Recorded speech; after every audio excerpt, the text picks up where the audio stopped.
ഒരു ചെരുപ്പ് വരെ മര്യാദക്കിടാൻ അറിയാത്ത ഇവനെയും കൂട്ടിയിട്ടാണ് ഇന്നത്തെ എൻ്റെ ഡേറ്റ് ഉള്ളത്. എൻ്റെ കുറേ നാളത്തെ ആഗ്രഹമായിരുന്നു ഇവനെയും കൊണ്ടൊരു ഡേറ്റിന് പോകണം എന്നുള്ളത്. പക്ഷേ പേരും മാത്രം പോകുന്നതാണല്ലോ ഡേറ്റ്. പക്ഷെ നമ്മളെ രണ്ടാളെയാണെങ്കിൽ മമ്മി ഒരു സ്ഥലത്തേക്ക് ഒറ്റയ്ക്ക് വിടൂല. കാരണം ഒന്നാമത് ഇന്നെ പുറത്തേക്ക് വിടൽ തന്നെ വളരെ ചുരുക്കമാണ്. അതിൻ്റെ കൂടെ ഇവനുണ്ട് എന്ന് പറഞ്ഞാൽ ഇവ തീരെ വിടൂല. അപ്പോൾ പറയും പോകണ്ടാന്ന്. കാരണം നമ്മൾ രണ്ടാൾ അത്രയ്ക്ക് നല്ല ടീംസാണ്. അങ്ങനെ നമ്മൾ എവിടെ പോയാലും മമ്മിക്കൊരു സമാധാനം ഉണ്ടാവില്ല. അങ്ങനെ ഇന്ന് ഫൈനലി നമ്മൾ പറഞ്ഞ് നമ്മളൊരു ഡേറ്റിന് ഇറങ്ങിയിട്ടുണ്ട്. ഇതാ തൊട്ടടുത്തുള്ള കുറച്ച് പീടികകളിൽ പോയിട്ട് വരാമെന്നാണ്. നോക്കുമ്പോൾ എൻ്റെ കൂടെ ഡേറ്റിന് വരാൻ എന്നെക്കാട്ടി എക്സൈറ്റ്മെൻ്റ് ഉള്ള ഓനാണ്. കാരണം ഓൻ പറയുന്നതെല്ലാം ഞാൻ വാങ്ങിച്ചു കൊടുക്കും. അതാണ് മെയിൻ സംഭവം. ആദ്യം തന്നെ ഓൻ ഒരു വീഡിയോ കൊണ്ടുപോയിട്ട് അവിടെ നിന്ന് കിൻഡർ ജോയിൻ്റെ ഡ്യൂപ്ലിക്കേറ്റ് വാങ്ങിച്ചു. പിന്നെ നമ്മൾ ചായക്ക് കടിയൊക്കെ വാങ്ങാൻ വേണ്ടിയിട്ടാണ് പോയത്.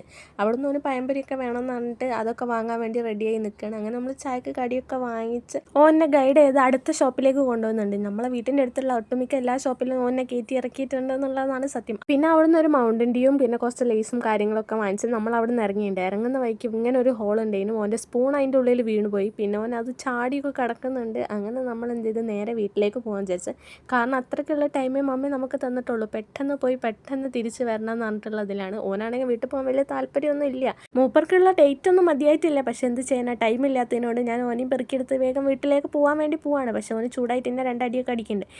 അതുവരെ ഒരു കുഴപ്പമില്ലേന്. പിന്നെയാണ് പണി തുടങ്ങിയത്. ഓൻ അപ്പുറത്തെ വീട്ടിലുള്ള കോയിന് ഇപ്പുറത്തെ വീട്ടിലുള്ള പൂച്ചനെയൊക്കെ കല്ലെടുത്തെറിയാൻ തുടങ്ങി. അപ്പം എനിക്ക് കുറച്ച് ടെൻഷൻ അടിക്കാൻ തുടങ്ങി. ഇതുവരെ അടിപൊളിയായിട്ടുള്ള ഡേറ്റ് അവസാനം ഏതെങ്കിലും വായെന്നുള്ള ചീത്ത കേട്ടിട്ട് അവസാനിക്കേണ്ടി വരുമെന്ന് തോന്നി. അങ്ങനെ ഞാൻ മെല്ലെ ഓനെ അവിടെ നിന്ന് ഓടിച്ച്. കാരണം ഓന് ചെറുതായതുകൊണ്ട് ആരും ഒന്നും പറയില്ല. ഓന് കേൾക്കാനുള്ളത് മൊത്തം ഞാൻ കേൾക്കേണ്ടി വരും. അങ്ങനെ ഞാൻ കുറച്ച് ടെൻഷൻ അടിച്ച് പോയി. ചെക്കൻ എന്നെ കുറച്ച് ഫിയറാക്കി. അങ്ങനെ ഞാൻ ഓനെയും കൊണ്ട് വേഗം നടക്കാൻ തുടങ്ങി. അങ്ങനെ ഓനോട് ഞാൻ പറഞ്ഞു നമുക്ക് ഈ വീഡിയോ വൈൻഡപ്പ് ചെയ്യാൻ ഒരു ടാറ്റയും ഒരു ഉമ്മയൊക്കെ കൊടുക്കാനേ. അങ്ങനെ ഞാൻ അവിടെ നിന്ന് ഓനോട് ഒരു ഉമ്മ കൊടുക്കാൻ പറഞ്ഞപ്പോൾ ഓനെ ഈ വാങ്ങിച്ചു തന്നതിൻ്റെ സന്തോഷം കൊണ്ട് എനിക്കൊരു ഉമ്മ തന്ന് ഓൻ പോയി. അങ്ങനെ നമ്മൾ ഡേറ്റൊക്കെ കഴിഞ്ഞ് വീട്ടിലെത്തിയപ്പോൾ മമ്മി ഉണ്ട് ഈ ഓല എടുത്തിട്ട് ചൂലൊക്കെ ഉണ്ടാക്കാൻ റെഡിയായി നിൽക്കുന്നത്. അങ്ങനെ ഞാനും മമ്മിയും കൂടി ചൂലൊക്കെ ഉണ്ടാക്കാൻ വേണ്ടി തുടങ്ങി. അങ്ങനെ ഒരു ചൂലൊക്കെ നമ്മൾ ഇതുകൊണ്ട് സെറ്റ് ചെയ്ത് എടുത്തിട്ടുണ്ട്.